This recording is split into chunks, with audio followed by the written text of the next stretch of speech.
It is a pleasure to meet you, Mr. Dixon. I'm Chester Miller, the mayor of Ashbury. You seem distressed, sir. May I ask what may be the matter?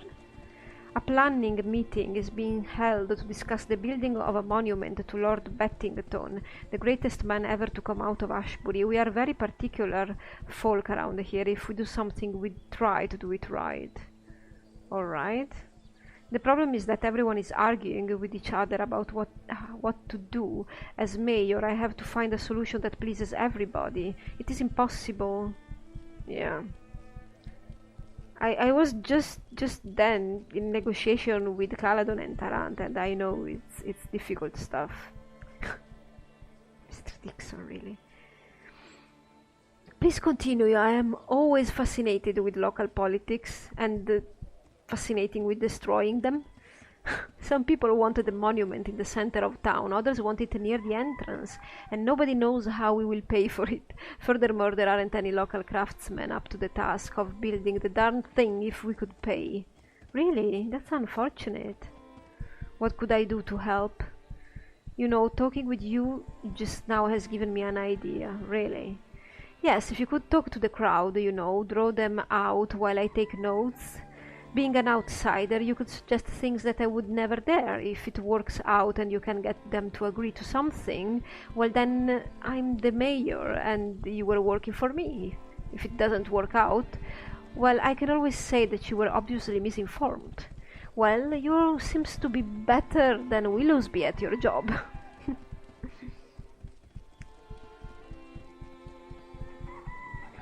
Could be quite an intriguing proposition. I will try and do it. Excellent. Follow me into the town hall. Once we get there, just go right on up to the podium and begin taking questions from the crowd. After the meeting is over, we can speak again. I have an essence of intellect, but it's a magical one, and I don't suppose this will work on Mr. Dixon. Because Mr. Dixon is more technologically inclined. I will try it though. Let's see what happens.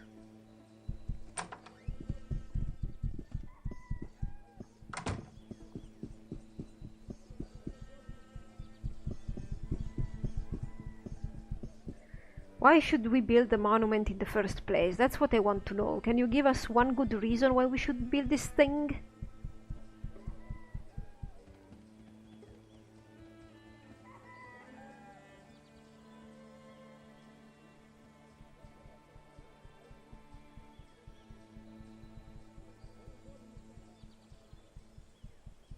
I don't know. It is right and fitting that Ashbury should honor its heroes. Okay. This is a little bit better than than what we did in Caladon now, Mr. Dixon. There have been a lot of suggestions about where to put the monument. An improvement might be tastefully accomplished, but we are evenly split between two groups, and the first group says that it should go in the town square, the other says it should go near the town entrance. What is your comment?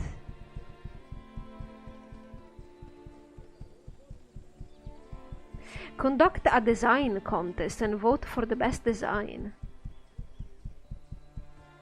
There you go, see?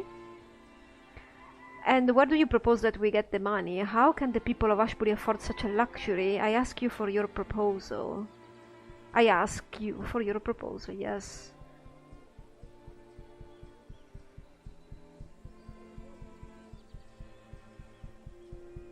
Have a sale of baked goods? Really? Is that enough to build a statue?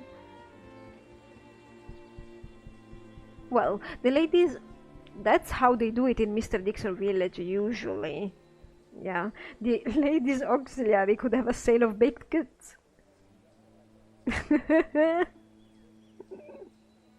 Oh, come on. We don't have a local artist talented enough to make a fine statue, so there is argument about who should receive our commission.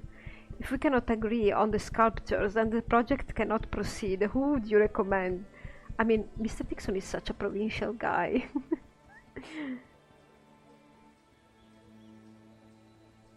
Yeah, I don't think the intelligence potion is working. We can have the local labor trained to do the job.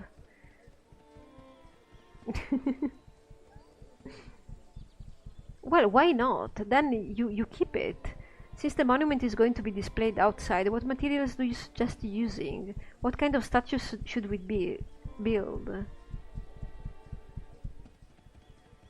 I think a simple statue, like all the others that have been made.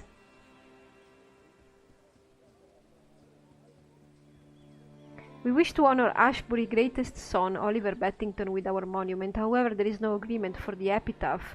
Oliver was a great speaker, and one of his quotations would make the perfect epitaph. Which quote do you suggest we use? All good things come to those who have a bigger gun. That's my phrase. Take an inch and you'll have a mile. I don't know.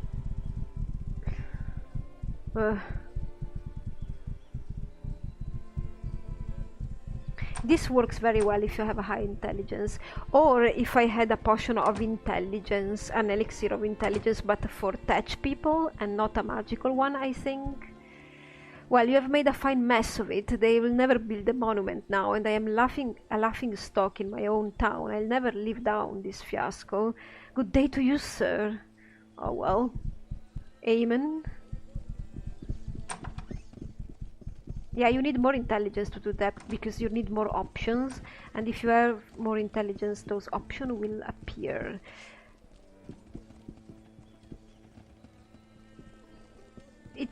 I don't know.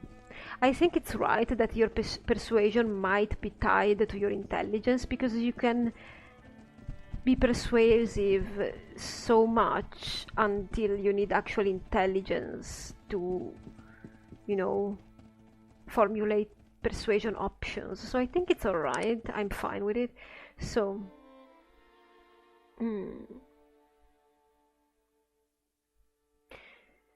we should go back to Tarant, maybe. Or we could have a detour down here to a place called Voorinden. We just found Voorinden, it's here, and if you remember, the guy that talked to us about Voorinden was in Ashbury. And it was this follower of Halchon. I don't think he mentioned Voorinden openly. Maybe he just said that he was a follower of Halchon, maybe, and that the temple was in Voorinden. Maybe, or maybe, even better, we read about this temple of Halchon in the Book of Gods, or whenever we went to the university and talked to the guy that actually is the author of the same book. Maybe he told us, I'm pretty sure we heard something about it. Maybe he told us that there were still people who worshipped the old gods, and the most important, the most famous example should be Voorinden with Halchon. It's one of these two. In any case, we found it. Let's go.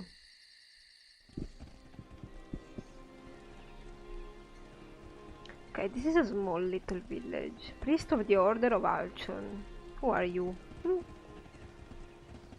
is a pleasure. What about you? Who are you? Oh, hi, Murgo. Hi, Murgo. Oh, yes. Hello, Murgo. Can I speak with you a moment? Sure, Murgo likes to talk. What do you do here, Murgo? Oh, I help priests. If they need Murgo do something, then I do it. Like lift heavy things and break things and stuff, and they give me food and nice bed. Nice priests. I see. Let's see. Okay. This is a little town. Yeah, full of priests here. I don't know if this is a town or a whole monastery complex. I'm not really sure.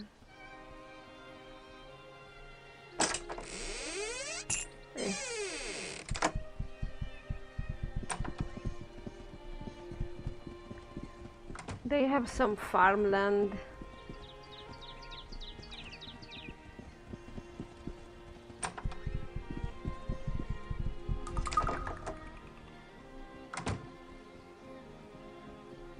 Yeah, they don't seem to... Yeah, that's Magnus. He's encumbered or something.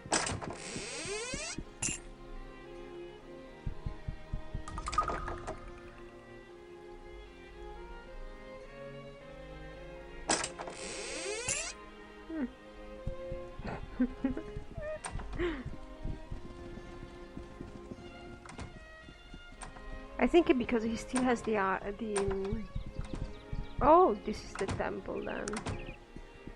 Yeah, it's a very small place. You see the remnants of some writing, but the altar is too ruined to make out anything. Hello, blessing son. Who are you, sir? I am Edwin Wallows, a priest of the Halchon order here in Voorinden. How might I help you today? Well, a pleasure, Edwin. Do you have a moment to speak? Of course. Tell me about this temple, Edwin. The temple here is ancient one, my friend.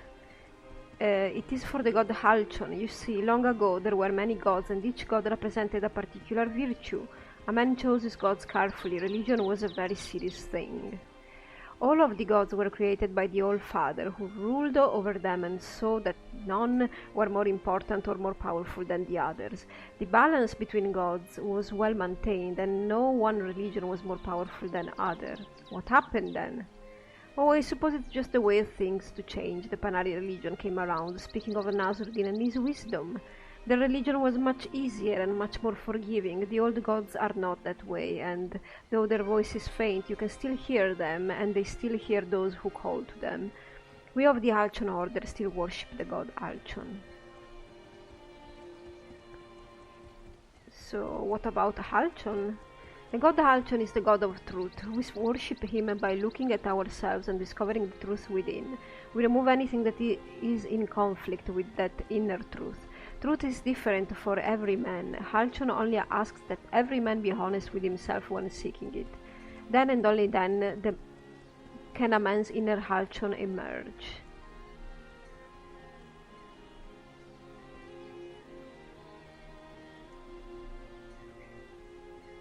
Can you tell me about the old gods? The old gods?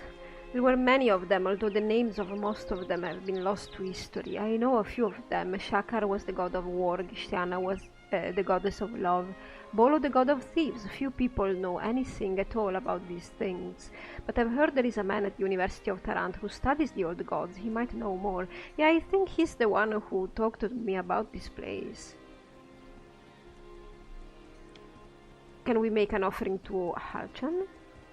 No, I'm sorry, but no one has made a true offering to Halchon here in almost 200 years. Why not? Well, 2 centuries ago there was an evil pirate named Stringy Pete. He was an absolute devil. There isn't an act of malice, debauchery or irreverence that he didn't commit while he sailed the seas of Arcanum. And then one day he dropped anchor just west of here and found our small village. He and his men destroyed everything in town, pillaging what they wanted and burning the rest. When they found the temple, well, let's just say that the old pirate did things to our altar that need never be spoken of again. There hasn't been an offering made on that altar since. Why don't you get a new altar? It's not quite as easy as you'd think. You see, there are rules pertaining to the making of altars. What are they? Well, the important thing is that the stone come from the ancient dwarven quarry of Thorin. The way there is dangerous, and the quarry itself is overrun with monsters and all manner of evil. We are simple folk here. There is no one here who would survive the trip. Perhaps we could be of assistance. Perhaps you might be able to do so. The stone you will need to retrieve will be large and heavy. Unless you are very strong, I recommend you try and find Murgo. He's a half-ogre who works around here, and he might be able to help you. Where is the Thorin Quarry? The Thorin Quarry is west of here, near the base of the Stonewall Mountains. He points to a place on your map. You should be able to find a suitable stone lying around. We are poor folk here. I can't offer you anything but our thanks. Well, I'll ask nothing more. I believe I already stolen from you. Thank you so much for your help. Make sure to find Murdo if you'd like his help. I wish you luck and may the blessing of Alchon be with you. Wait.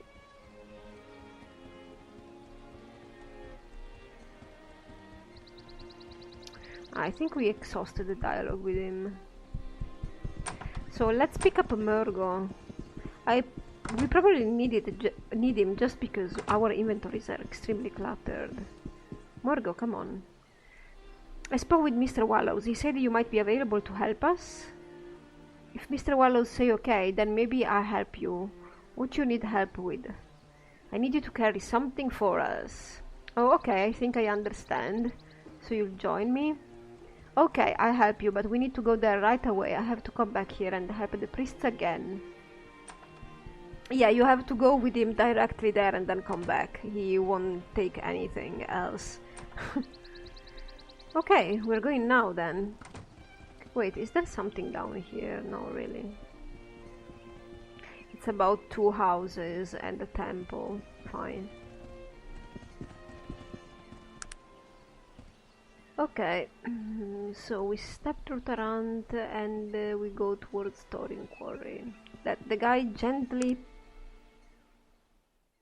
indicated on our map. That's much better when they give you the point on the map.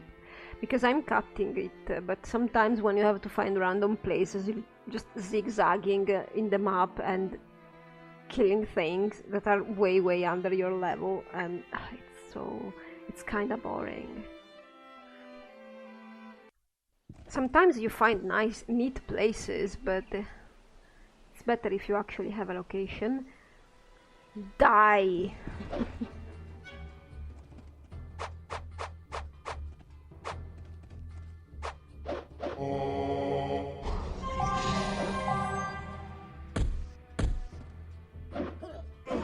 Oh, good God, Sog.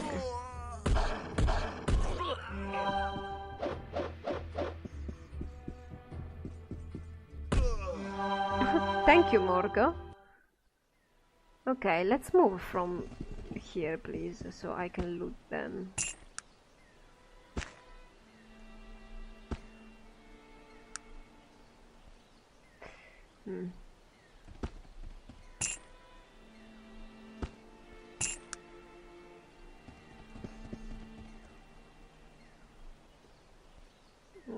Okay. Who's the guy that keeps... Oh, I forgot to identify this. That I forgot. But we will remember next time, I promise. What are you doing with this giant rock? I thought I had encumbered you with something, and here you are, Magnus. What are you doing? I bet he picked this rock up when we were searching for the aggressive pigs, because there were some of these rocks lying around. This rock, though, doesn't come from Thorin's quarry, so... Whenever did you pick this up, Magnus? How do I get that thing? Yeah, we probably would do it. Would be able to do this without Morgo. Now, wouldn't we? Oh, good God. I'll leave it. I will find a way to get rid of that freaking rock. Which will involve probably destroying my own inventory and then putting it in order again just to... Oh, God. Die! I'm so not in the mood, you guys. Yeah, now you're fleeing. Wrong move.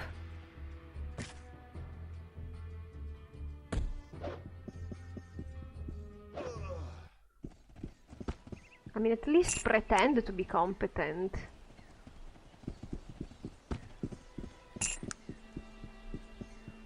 that's sellable, but I don't want to be bothered. Okay, here we are. Oh, and here we have some people.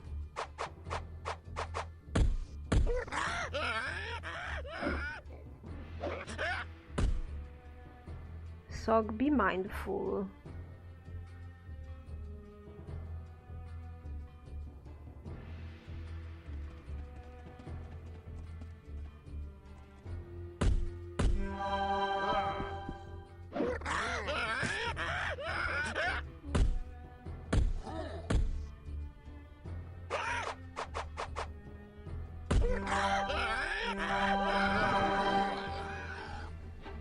Okay, so we have quite a number of these people, these school crushers. Let's call them with their name.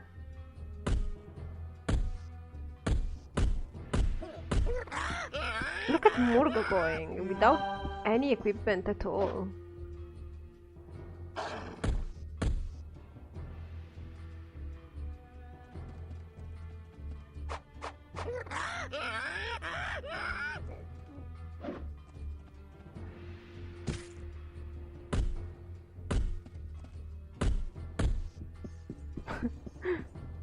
Magnus, you and your gigantic rock. You and your poor decisions.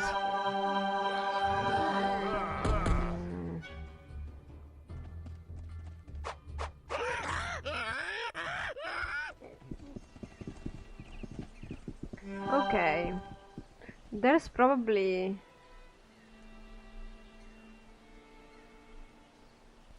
Ah, that's the rock we want. Murgo, you should pick it up. But first I should pick it up and then give it to you.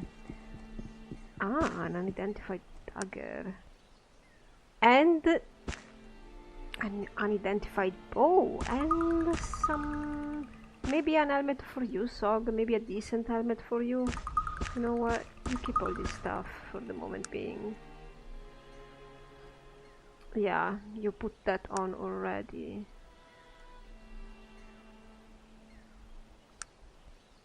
You have a good shoes, Sog, for some reason.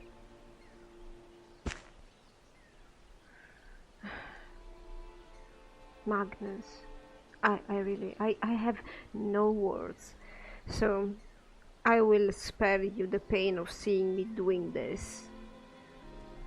Welcome back to Voorinden. I have spared you the trouble, which was boring and eventless. And yes, Magnus still has that rock, because I don't know how to make him get rid of it. I will think of something. Let's talk with Edwin then. Greetings, Edwin Wallows. May I speak with you a moment? I've returned with the Altar Stone. You have? That's wonderful. Thanks. That's wonderful. Here, let me take it. Whoa, that's heavy. We'll have this altar fixed in no time. Thank you so much. May Halcyon always light your path and show you the truth that awaits us all. Murgo lives, and we have a restored altar here. Halcyon, great god of truth, master of the sky, reveal yourself now to us. Pull the veil from our eyes. Your father the light, your mother the sun, and you the path of truth, you the only one. With this branch of olive, your endless wisdom I seek, grant me now your power, your sight both long and deep. Of course, you need to offer him an olive branch. We happen to have some. We found it in the dwarven mines, in their little inner park, greenhouse, whatever you want to call it. But this is where I need to explain something. I was doing that quest of offering to some gods, make offerings to some gods in particular. Well, I was doing it wrong. I hope I haven't explained it already, because I don't remember. So, yes, sir. Who has the book? Okay, you have it. Great. so there is no what is out? Oh, there. There is no diagram here, but there are 3 cycles of gods that you have to do the right offers in the right order to. I started from the second cycle because I didn't remember that the cycles are not independent. If you want the blessing of the first greater god, I think you have to do that cycle. If you want the blessing of the second great god, you have to do the first cycle and the second. And if you want the blessing of the third greater god, you have to do the first cycle, the second cycle, and then the third. And then you can eventually get to the blessing of the All-Father. The thing is that I forgot to do the first cycle, right? Because I thought every cycle was independent. That's why my like the blessings that I was receiving weren't staying. I don't know if I'm going to do the first cycle. I don't know if I'm going to do this quest anymore because I don't really know. I genuinely don't know if I want to. Well, let's read about Halchon.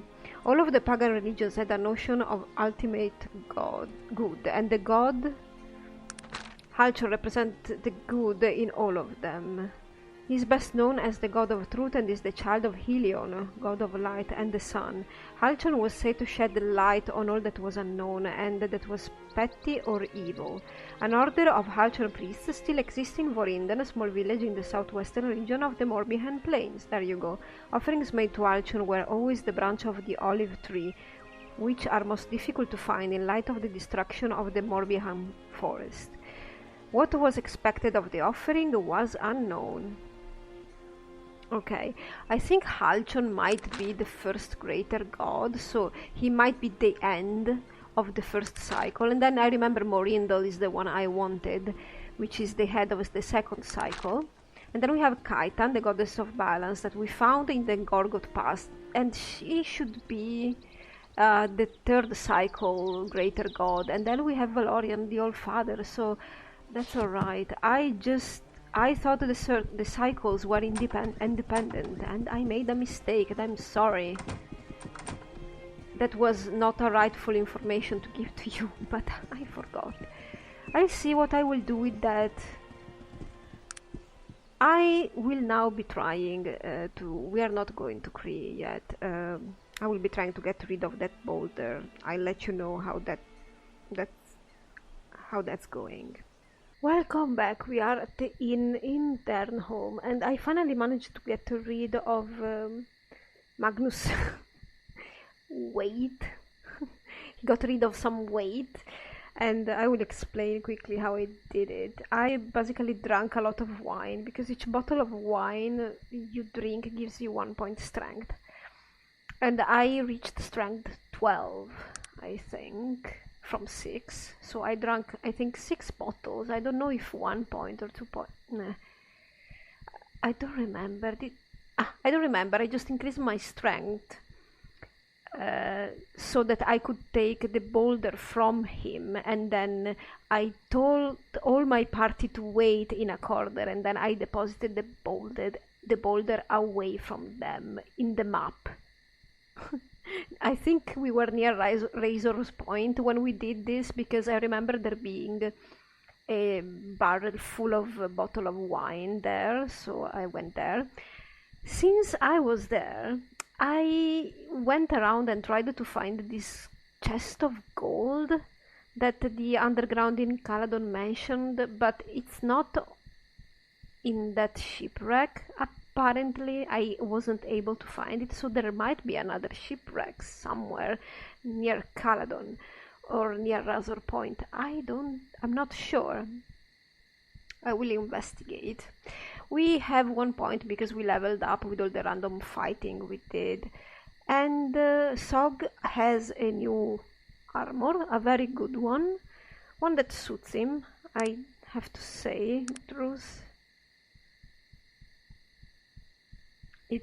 he chose this helmet that I have to identify, and he has this large basic plate mail that looks almost like the one, the automatic suit that we recovered for that guy in Ashbury from the basement, the one with the automaton. I still have some wine. I could give it to Sog.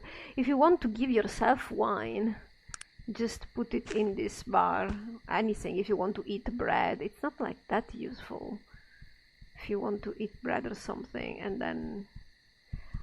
I don't know if this is a myth, but I think you could improve. If you find whatever your followers like, you could improve their disposition. I don't know where I read that. It never really worked. So we are here because we wanted to talk with King Praetor, probably. Because I want to see if he now trusts me enough. Okay. You are... Are you some crazy? No, right?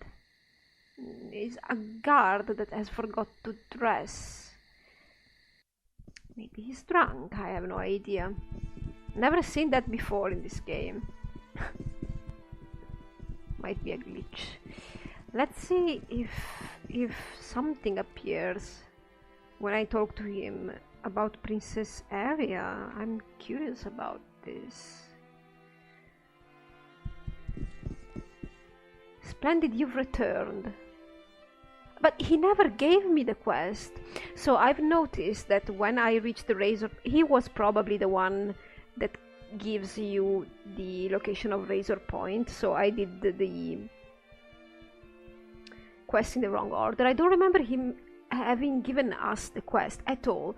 But I have to admit that I looked at my quest log, and when I was in Razor's Point, somehow I got the quest, as if going to Razor's Point automatically gave the quest to me. I'll show you later, but splendid, you've returned. I have unpleasant news apparently. Out with it then. Your daughter died on the way to meet the prince. I found her amulet. You can't tell him that the prince killed her. I don't know if this is about... If this leads to war. Well, keep her amulet. I don't want it. My daughter, my only heir. How could this have happened? Well, the ship crashed. All hands were lost. Here are a few coins. I'll thank you to leave me with my grief, sir. Fine. How are you doing? My daughter's death weighs heavy upon me. You drove her to her grisly hand? Really? Did he? Now. Hey! I don't understand why we're attacking such a decent type. Well, that was a mistake. I want to know though, why would you say something like that to him? Just to get a fight?